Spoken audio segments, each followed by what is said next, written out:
Welcome to Defending Digital. I'm Chad Warner. Today's topic, why are you getting so much spam and how to stop it? If you use email, text, or SMS messaging, or other messengers, you know the pain of spam. It wastes time, can deliver malware, and can give hackers access to your data and money. You may wonder, why am I getting so much spam? And what can I do about it? Let's dive into those questions. The threats. Spam is the name for unsolicited junk messages received by email, text or SMS message, social media messaging systems, or some other messaging system. Note that it's not spelled spam in all caps because it's not an acronym. You can find other definitions in the Defending Digital glossary at defendingdigital.com/glossary. You know that spam wastes time because you need to evaluate messages to determine if they are spam. No matter how good a spam filter is, some spam will get through. But there are other dangers to spam. Spam can result in your device, your computer, phone, or tablet, being infected by malware. Some spam messages include infected attachments. Other spam messages include links to infected websites, which deliver malware. Spam can give hackers access to your accounts and data. A phishing message is a fraudulent message that attempts to steal info. For example, you may receive an info that appears to be from Microsoft, asking you to click a link to log into your Microsoft account. But the link actually points to a malicious website disguised to look like Microsoft's site, which steals your login info as soon as you enter it. The hacker now has access to all the data in your Microsoft account. It's not just your data that hackers can get access to. They can also go after your money. For example, you may receive an email that appears to be from your bank, asking you to click a link to log in. But the link actually points to a malicious website disguised to look like your bank, which steals your login info as soon as you enter it. And the hacker now has access to your bank account. Why you're getting so much spam. Why are you getting a lot of spam? You may be unwittingly inviting spammers to target you if you're doing the following things. Are you using a small or relatively unknown email service provider?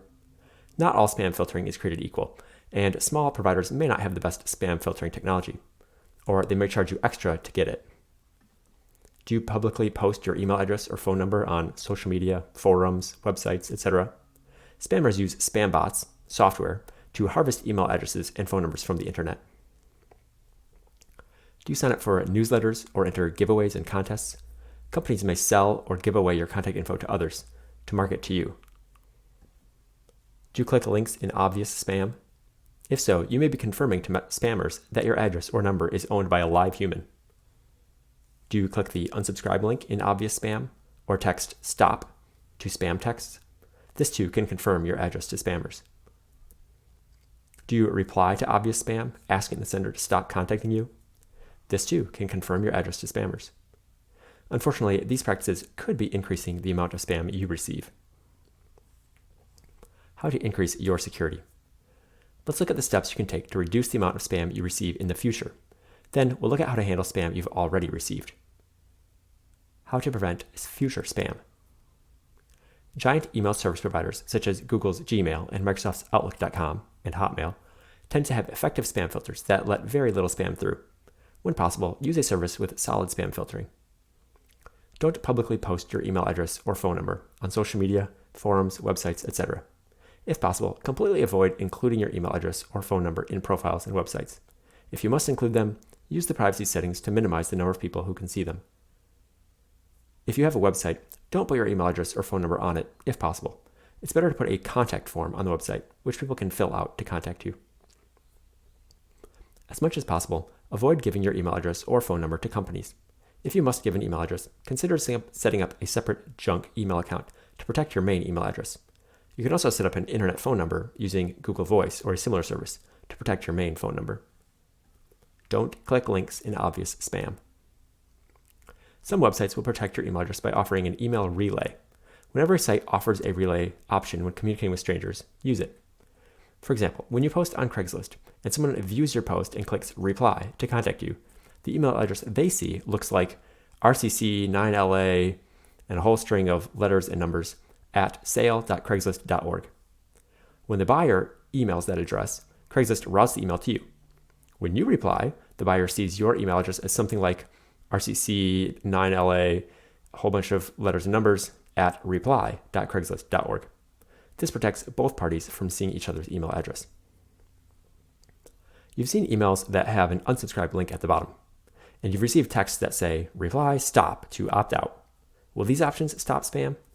Here's the rule of thumb. If you recognize the sender's address or number as a legitimate one, belonging to a legitimate organization, it should be safe to hit unsubscribe or reply stop. If in doubt, simply mark it as spam. And for any other sender that you don't recognize as legitimate, simply mark it as spam. The same rule of thumb applies to replying to messages asking them to stop contacting you. In the next section, we'll look at how to handle spam that you've already received. Some of these steps will also reduce the amount of spam you receive in the future. How to report spam you've already received. What should you do when you receive a spam message by email, text, or some other messenger? Most systems have an easy way to mark a message as spam or junk. Depending on the system, this may create a rule on your device or within your account, and it may also be reported to the messaging platform so they can improve spam filtering for all users. Phishing is more dangerous than plain spam because it tries to steal your information.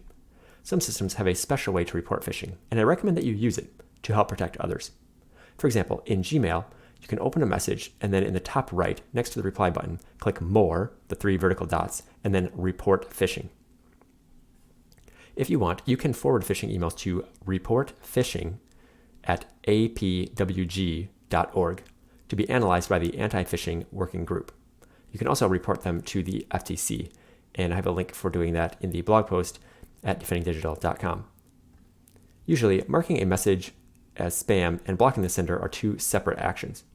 Marking a message as spam doesn't necessarily stop future messages from that sender, but blocking the sender does.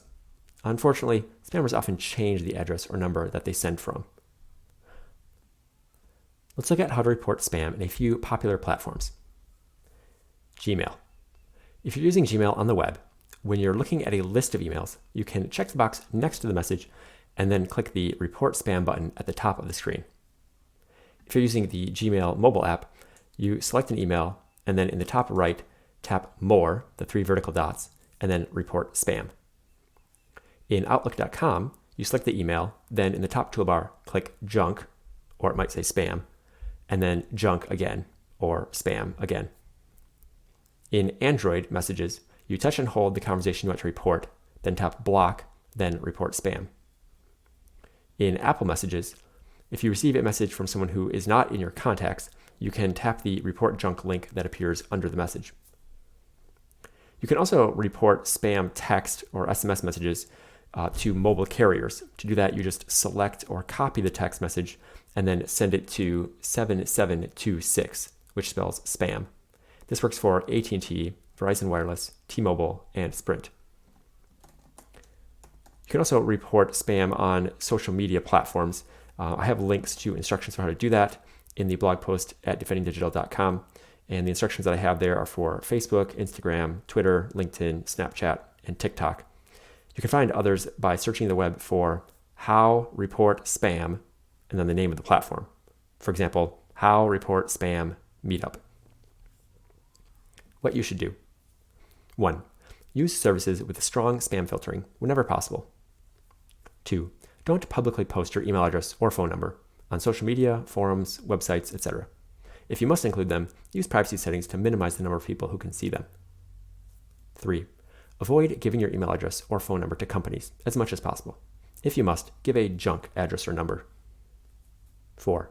Don't click links in obvious spam. 5. Only use the unsubscribe link or text stop if you recognize the sender's address or number as a legitimate one, belonging to a legitimate organization. For any other sender, simply mark as spam. 6. Mark spam messages as spam to improve filtering for everyone. And 7. Mark phishing messages as phishing to improve filtering for everyone. That's all for today. To learn more about online safety and security, visit defendingdigital.com. If you are enjoying the podcast, I would greatly appreciate it if you would leave a rating and review wherever you're listening. Thanks.